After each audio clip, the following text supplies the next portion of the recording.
Hola, ¿cómo están? Buenas tardes. Llovidas tardes, pero aquí estamos.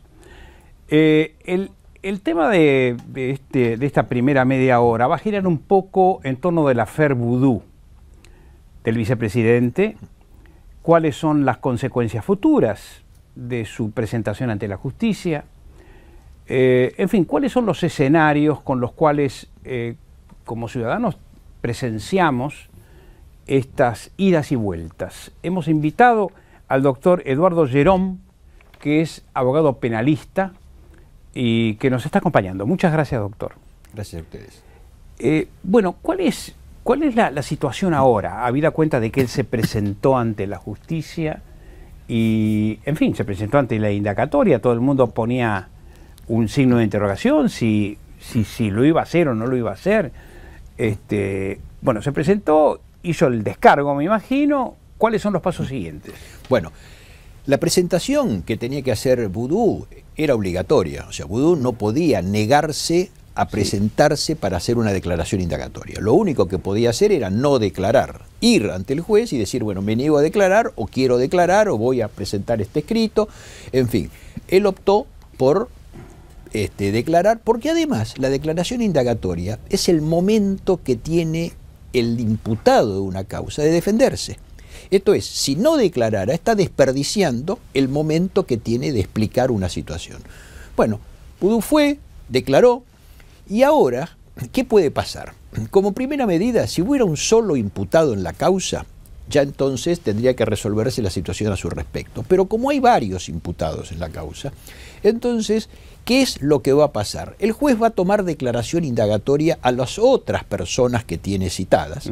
Y cuando termine... Entre ellos a los llamados amigos. Entre ellos a los llamados amigos del vicepresidente. Amigos del vicepresidente. Cuando termine con todas las declaraciones indagatorias, entonces el juez se va a tomar su tiempito para dictar una resolución respecto de todos ellos. Que puede ser... ¿Puede demorar esa resolución? Mire, la ley habla, el código procesal habla de 10 días, ¿no? 10 días hábiles. Pero no se trata de un plazo que sea indefectible y que si no se cumple el plazo pasa algo. No, estos plazos tienen un nombre que se llaman legalmente ordenatorios, que están diciendo, bueno, le decimos al juez que tiene que estar dentro de este plazo, pero que si no lo hace dentro de este plazo, porque la causa es compleja, o por lo que fuera, o porque el juzgado no hay sanciones. No hay sanciones, y pueden estirarse estos plazos. Lo ideal es que no se estiren, pero si se estiran, hay cierta flexibilidad, teniendo en cuenta especialmente a veces las constancias de la causa, que son muy grandes, o quizás también el trabajo del juzgado. Bueno, cuando declaren todas las personas que están citadas a declarar indagatoria, entonces el juez tiene que dictar una resolución. ¿Cuál puede ser esta resolución? Vamos a lo que puede ser desde un punto de vista técnico o teórico. Técnicamente, a una persona que presta una declaración indagatoria, se la puede procesar, se la puede sobreseer, o se puede decir, señores, todavía no hay Acá méritos. Nadie tiene coronita, hay que seguir estos pasos. Hay que seguir estos pasos. O puede ser una tercera opción, que es, no hay elementos para procesarlo, no hay elementos para sobreseerlo, y entonces yo dicto lo que se llama técnicamente una falta de mérito. ¿Para qué? ¿Falta de mérito para procesar o falta de mérito para ser sobreseído? ¿A qué efectos esto? A los efectos de que se sigan haciendo algunas medidas de prueba que yo necesito antes de resolver la situación. Esto en teoría, esto es así en teoría. Ahora, vamos a la realidad. ¿Qué puede pasar en esta causa? En esta causa, en la que hay prácticamente casi una de las máximas autoridades del país que está siendo enjuiciada, ¿no? La segunda más importante. Obviamente, cuando el juez decide citarlo para que declare, yo me imagino, y esto es, le diría casi con seguridad, que el juez no lo está citando para después sobreseerlo o para después decir tengo que seguir buscando pruebas. No, el juez si lo está citando es porque tiene una acumulación de pruebas realmente y evidencias que lo llevan a pedir la indagatoria. Exactamente, que van a llevarlo, y estoy, mire, casi convencido de que esto va a ser así, a dictarle un procesamiento a él y eventualmente a sus amigos, a quienes corresponda, cuando declaren todos y tenga que tomar una resolución. No se me escapa que se trata de una causa de una trascendencia pública inusitada, una trascendencia institucional, y que... nunca viste en el país, hay casos extranjeros, pero digamos, en el país nunca hubo una situación similar. Nunca hubo, la verdad que no, y lo peor es que con una persona que prácticamente ya no tiene quien la defienda, porque su popularidad, hay una sentencia a priori. A priori. Una sentencia a priori, digamos que la población ya lo ha sancionado con algo. Exactamente. Y no sin elementos, ¿no? Claro. No sin elementos. Claro. Entonces, las investigaciones periodísticas profundas han determinado su responsabilidad en muchos casos, ¿no? Y las actitudes que está tomando o que ha tomado el vicepresidente, por ejemplo, prácticamente queriendo, como se llama, qué sé yo, como se dice en el vulgo, queriendo ensuciar la cancha, queriendo llevar... Pasar la responsabilidad a otros. Pasar la responsabilidad a otros, o sea, son todos culpables menos yo, o queriendo llevar una cámara de televisión, o queriendo llevar taquígrafos, que por otra parte los taquígrafos son del Senado y están pagados por usted y por mí y por toda la gente, y entonces no veo por qué tienen que adaptarse esos taquígrafos a un uso particular, pero aún cuando fueran particulares de él, son cosas que evidentemente no están contempladas ni pueden realizarse en un proceso, porque es el juez quien dicta qué es lo que tiene que hacerse. No puede ir el imputado a decir yo quiero traer un taquígrafo, yo quiero traer una cámara de televisión. Estas son todas maniobras que buscan de alguna manera distorsionar el proceso con un objetivo que me imagino que es tratar de ensuciar la Sí, pero estos decisión. chisporroteos perjudican a Vudú. Indudablemente agrandan un poco el globo vudú. Y sí, y para la opinión pública lo único que hacen es precisamente causar una peor impresión y una mayor animadversión hacia un vicepresidente que está siendo prácticamente imputado de hechos muy, muy graves, como es la apropiación prácticamente de una empresa, nada menos que con las características que tenía esa empresa. Claro. ¿No? Entonces, ¿qué va a pasar? Volvamos a la hilación. Sí, porque es casi una historia de intriga, o casi una novela de policía de Raymond Chandler, ¿no? Y sí. Si el juez finalmente, después de que declaran todos, dicta como es de suponer, como se ve venir, el procesamiento de todos o de varios de ellos, pero fundamentalmente el del vicepresidente, entonces después, ¿cómo sigue la historia? ¿Cómo sigue? Bueno, creo yo que van a apelar la resolución, seguramente van a buscar, a requerir la intervención de la Cámara. ¿Y esa instancia cuánto puede llevar? Y esa instancia en tiempo, por un lado la Cámara ya conoce el expediente porque ha intervenido en numerosas ocasiones, o sea, no es que le llega un expediente muy voluminoso que lo van a leer por primera vez, no, la Cámara lo conoce perfectamente bien. Entonces, es un tema que en 3 meses podría estar terminado y resuelto, o también podría estar en mucho más tiempo, ¿no? Porque la Cámara no tiene, en este caso, tiempos fijos para resolver. Pero en un tribunal que realmente conoce a fondo lo que se le está llevando, ahora lo único que le va a agregar para el conocimiento es qué dijeron en la indagatoria. Entonces, si yo conozco el hecho y lo único que veo es qué dijeron y lo que dijeron no me complace, no me explica la imputación, y yo estoy en condiciones de resolver diciendo si lo que hizo el juez corresponde o no corresponde en un plazo relativamente breve, no tan largo. Sí. Y entonces, ¿qué puede pasar con es decir, suponiendo que se sigan todas las instancias que usted señala, ¿cómo queda el vicepresidente? Bueno, si un vicepresidente... si puede hacer un enfoque político, mejor, pero si no, ¿cómo queda flotando en el aire? Y esto estimado Daniel, no puede no hacerse un enfoque político. Esto es un enfoque jurídico que está unido a un enfoque político por la figura en que está siendo enjuiciada, ¿no es cierto? Claro. Se trata del vicepresidente de la República. ¿Y cómo queda? Desde un ángulo estrictamente técnico, usted me puede decir, bueno, pero toda persona no es culpable hasta una sentencia que está declarada como tal. Bueno, hay una norma, digamos, histórica. Sí, la Constitución lo dice.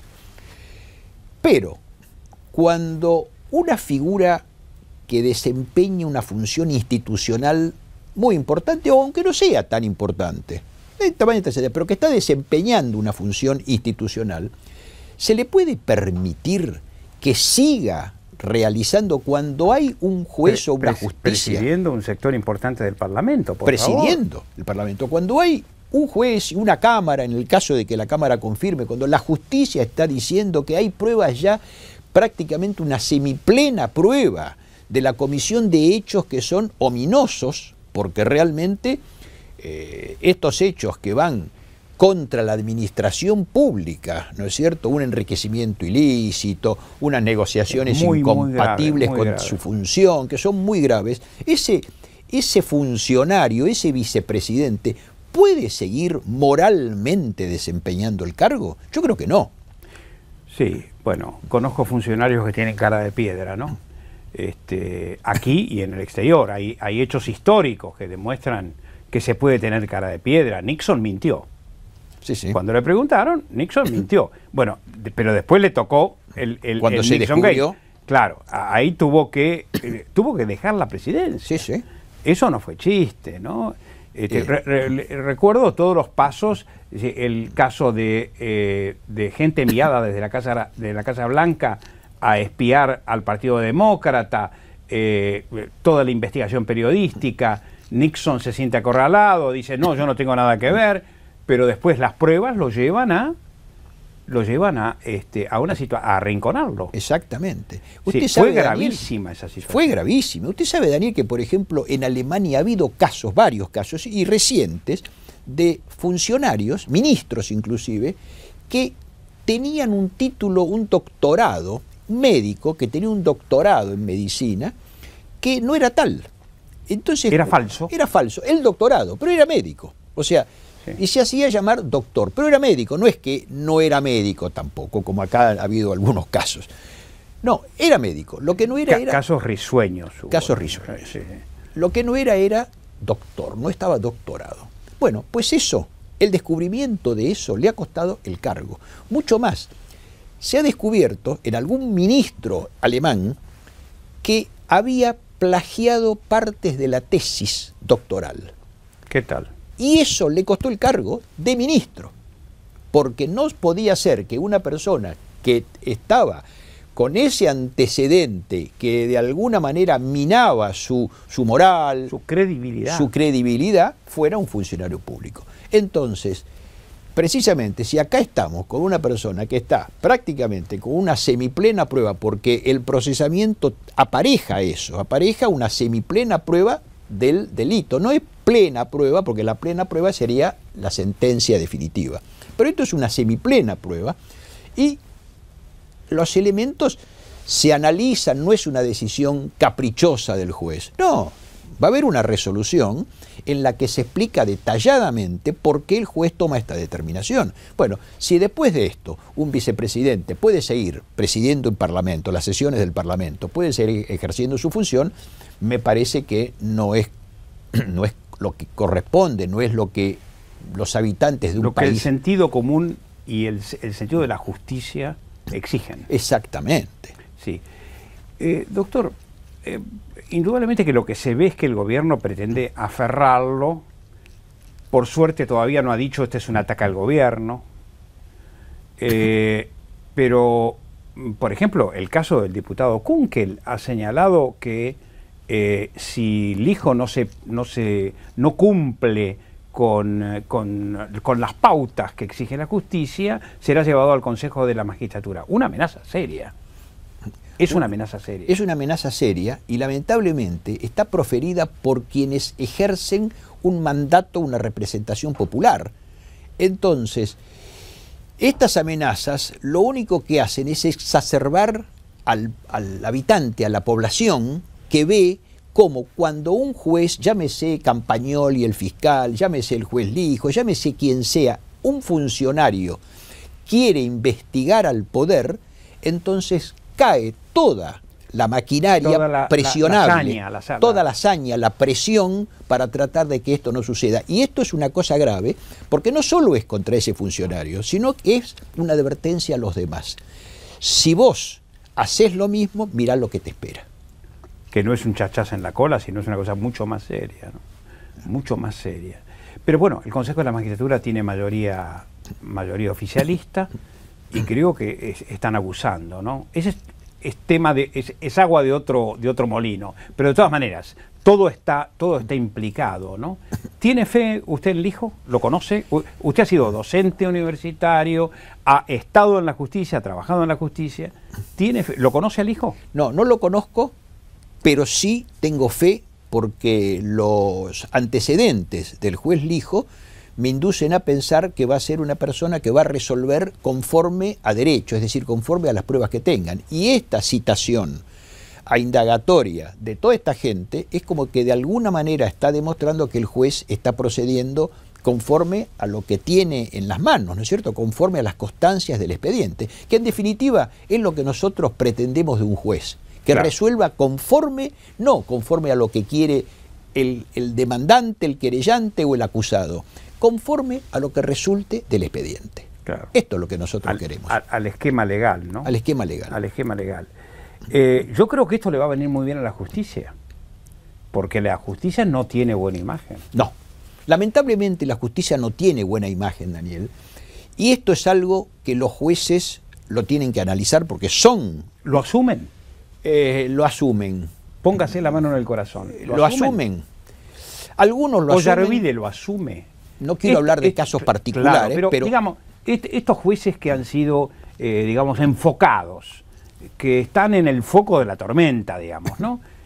¿Lo asumen realmente? Y yo creo que no todos lo asumen. No todos lo asumen. Es un daño muy grande a la justicia. Porque la justicia está muy mal vista. Bueno, en realidad todas las instituciones del país, sin duda alguna, están ante la opinión forma parte pública de la degradación nacional, ¿no? Una degradación institucional muy grande. Es desde el momento en que realmente hay jueces que fueron de alguna manera enjuiciados o denunciados por hechos de amistad con el poder, hay realmente miembros del Poder Legislativo que votan en forma prácticamente sin abrir la boca todos los, aunque sean disparates, las iniciativas que le llegan desde el Poder Legislativo, a tal punto que en algún momento se ha dicho que el Congreso era una escribanía, ¿no?